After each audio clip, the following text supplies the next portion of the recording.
Om Shanti doctor साहब। ओम शांति जी। आज हम आपसे मुरली के बारे में रूह रिहान करेंगे।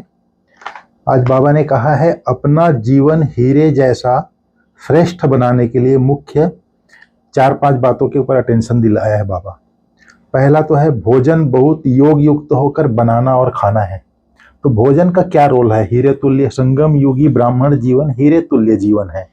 तो इस जीवन में भोजन बहुत योग युक्त होकर बनाना और खाना है, इसका क्या महत्व है? बाबा ने हमेशा शुरू से ही जी भोजन पर बहुत ही बात समझाया है जी क्योंकि कहा जाता है जैसा अन्न वैसा मन। और हमारा जो मेन जो महामंत्र है ना राजयोग का, वह है मनमना भाव। जी।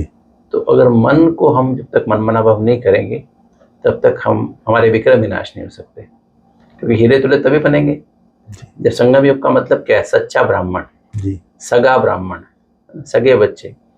तो हीरे तुल्य जीवन तभी बन सकता है कि तब हमारा मन एकदम हमेशा मनमना भाव रहे।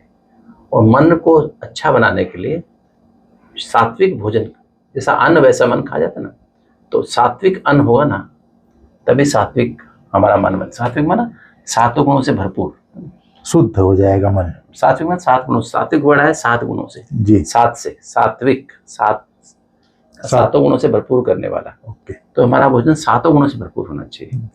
तो एक तो हमारा भोजन जो है सात्विक भोजन होना चाहिए। दूसरा जो है हमारा भोजन से सात्विक भोजन क्या होता है? जैसे फल है जी, फ्रेश ताजा फल, फ्रिज में रखे फल नहीं, ताजा फल, और ताजा सब्जियां, सलाद, अंकुरित ना, मतलब ऐसी चीजें जो सात्विक है ना, दलिया, रोटी, सब्जी, दही, दूध है ना, चावल, राइस ले सकते हैं। तो ये सात्विक भोजन है, इजीली पच जाता है और इससे इमीडिएट एनर्जी मिलती है, भारी नहीं बनता है। जैसे इसके मुकाबले रासिक भोजन कौन सा होता है? जो फ्राइड भोजन है रासिक, जैसे कि वो है जैसे पराठा, पकोड़ा, समोसा, तली चीज़ें जितनी भी है ना, वो पेट में पचना मुश्किल होता है क्योंकि जल जाती हैं तो पेट में पचती नहीं है, उसको बहुत मेहनत करनी पड़ती है जी, और वो जो है उससे बहुत ही हमारे अंदर आलस पैदा होता है। वो क्योंकि पचाने में काफ़ी एनर्जी खर्च होती है तो हमें आलस पैदा होता है जी, प्लस हमें केयरलेस अलवेलेपन भी आता है उससे, है ना, क्योंकि हमारे अंदर एनर्जी तो जाती नहीं है। हम खाना तो खाया पर एनर्जी तो गई नहीं जी, हमने स्वाद, जीभ के स्वाद में खाया, उसकी एनर्जी वैल्यू बहुत थोड़ी है ना। और वो ज़्यादा सारा फूड जमने वाला है शरीर में, अच्छा, जोड़ों में, हार्ट में, ब्रेन की नसों में, तो सारी बॉडी स्लो हो जाने वाली है। जी, तो ये जो है तीसरा होता है तामसिक फूड।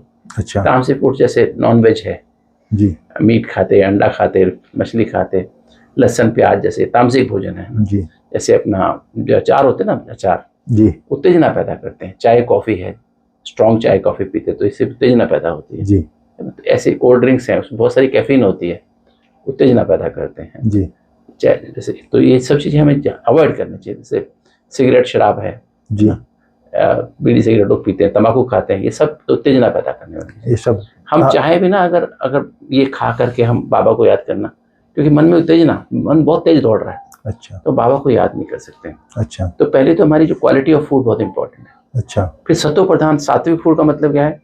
क्योंकि जिस वायुमंडल में हम खाना बना रहे हैं ना, उसका बड़ा फर्क पड़ता है। और मैं किस वृत्ति से खाना बना रहा हूँ। अगर मैं परमात्मा की याद में भोजन बना रहा हूँ तो मेरे जो है उसके वो वाइब्रेशंस, बाबा की याद के वाइब्रेशन उस भोजन में बढ़ जाते हैं। जी, पर ये नहीं कि मैं पराठा, पकौड़ा, समोसा खा रहा हूँ, बाबा की याद में बना रहा हूँ तो वो सात्विक हो जाए। सात्विक नहीं, फूड तो सात्विक होना ही चाहिए। मतलब 7 गुणों को बढ़ाने वाला, जैसे बताया ना, मैंने बताया ना अभी आपको, सब्जी, सब्जियाँ, फल, अंकुरित, दलिया, ऐसी चीजें, फ्रेश चीजें, फ्रेश चीजें, और हल्का, मतलब दाल चावल इजीली पच जाए, वो होता ना, जी, इजीली पच जाए ताकि बॉडी को एनर्जी, इमीडिएट एनर्जी मिल जाए जी, और बॉडी से गंदगी भी साफ हो जाए, जी, पकड़े नहीं शरीर, आंतों को पकड़े नहीं, अच्छा, है ना। फाइबर ज्यादा होना चाहिए, high fibre, low fat, high fibre, vegetarians, balance diet, संतुलित भोजन होना चाहिए जी, इसमें सब चीजें हों, प्रोटीन भी हो, कार्बोहाइड्रेट भी हो, प्रोटीन फैट भी हो, विटामिन भी हो, मिनरल्स भी हो, 8 से 10 गिलास पानी भी रोज पियो ताकि सफाई होती रहे, है ना। तो ये हमारा, तो हमें जो बाबा की याद में बनाना बहुत जरूरी है। बाबा मीन्स परमात्मा से जुड़ करके अपने को अति सूक्ष्म चैतन्य ज्योति बिंदु आत्मा से निश्चय करते हुए परम पिता परमात्मा शिव बाबा से परम धाम घर में सर्व संबंधों के महीन सार वाली याद। बाबा ही मेरा संसार है, ये भोजन मैं उसके लिए बना रही हूँ, ये बना रहा हूँ, और बाबा की याद में बनाओ निरंतर, एक भी दूसरा संकल्प ना है, और फिर बाबा की याद में उसे ग्रहण करो जी। एक और बाबा को पहले भोजन स्वीकार करा के भोग लगा के बनाने के बाद और फिर बाबा की याद में सारा टाइम बाबा मुझे खिला रहा है, मैं बाबा को खिला रहा हूँ, बाबा मुझे खिला रहा है, मैं बाबा को खिला रहा हूँ या बाबा को खिला रही हूँ। इस तरह से हम भोजन करेंगे ना, तो इससे हमारे अंदर क्या होगा, हमारी जो है अन्न से क्या बनेगा, मन बनेगा जी। और मन से फिर हमारा दिल करता है संग बना, फिर दिल जब हम अन्न ऐसा खाएंगे ना तो दिल करेगा बाबा की मुरली पढ़ूं जी, बाबा को याद करूं, इधर उधर बुद्धि नहीं जाएगी जी, कि टीवी खोल के बैठ जाऊं, मोबाइल में यूट्यूब में देखना शुरू कर दो कुछ, नहीं तो दिल करेगा दुनिया की बातें देखने का, क्योंकि अन्न से मन बना और मन फिर कहाँ जाएगा, मन ऑटोमेटिक परमात्मा की याद में बना, सातों गुणों को बढ़ाने वाला, तो मन ऊपर जाएगा, परमात्मा बाबा के से पास जुड़ेगा जाएगा। और बाबा से जुड़ेगा और जो बाबा की मुरलियां पढ़ने को दिल करेगा। तो संग बनता है मन से जी, नहीं तो अगर मैंने राजसिक भोजन तामसिक भोजन खाया तो ऐसे लोगों का संग जो आलसी हैं, जो इधर उधर की बातें करते, तामसिक खराब बातें मोबाइल में देखेंगे, खराब बातें देखेंगे, इधर उधर की पिक्चर देखेंगे, फिल्म देखेंगे, जहाँ से तामसिक वृत्ति पैदा होगी। जी, तो संग खराब, संग जो है बाबा का होगा, सत्संग जिसे कहते हैं, सत्य का संग, सत्य एक मुरली सत्य है, एक बाबा सत्य है, तो मुरली सत्य हो ये तो एक संग हो जाएगा।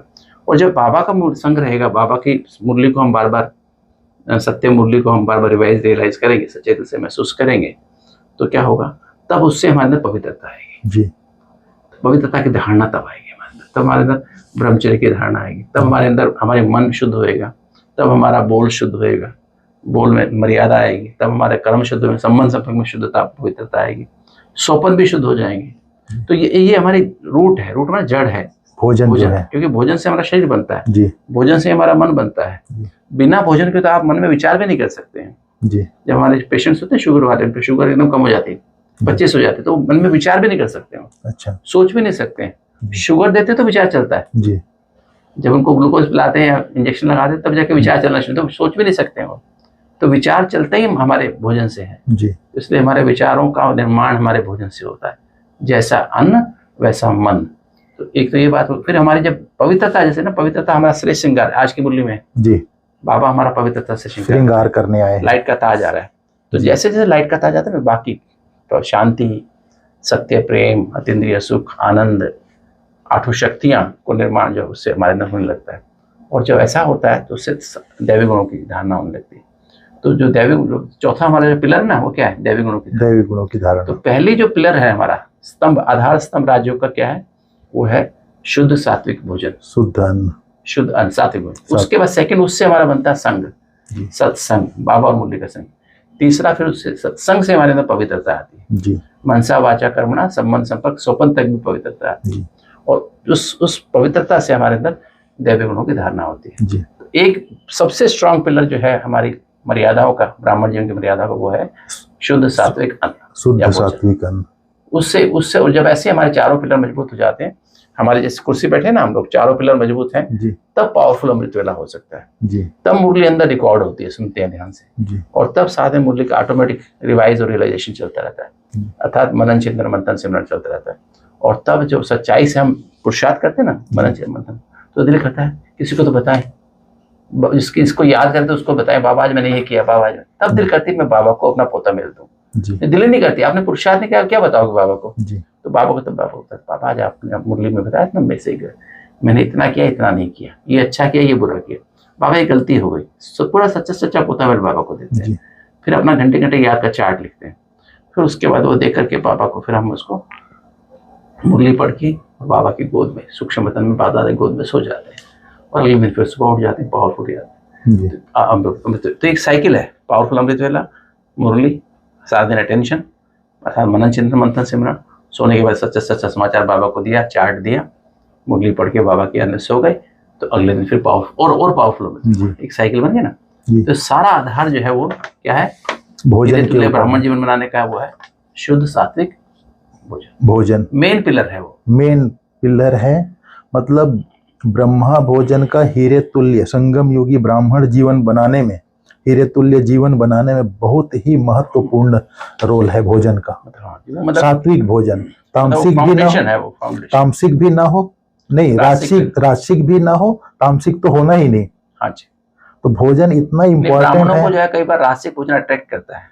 अच्छा, पराठा, पकोड़ा, समोसा, गुलाब जामुन भोग में खाते हैं ना। जी जी, भोग बाबा के, एक्चुअली बाबा के टाइम में भोग जो है बनता था, बहुत सिंपल भोग बनता था। अच्छा, फल का भोग था, सिंपल सी एक चीज, थोड़ा सा हलवा बनेगा, एक एक चम्मच आधा आधा चम्मच सबको मिल गया। अभी तो ऐसे लोग खाते हैं ना, स्वाद से खाते हैं, वो नहीं था पहले। बाप दादियां बताती हैं जी, अपनी जो दादी थी, जब संभालती थी ना, जब क्या नाम था उनका, लच्छू दादी। लच्छू दादी संभालती थी, वो बताती थी बाबा का भोग, बाबा के संग कैसे भोग बनता था। भोग की तरह ही बनता था, भोजन की तरह नहीं बनता था। भोजन की तरह नहीं बनता था। तो भोजन कितना इम्पोर्टेंट है डॉक्टर साहब ने अभी हमको बताया। फिर दूसरी पॉइंट है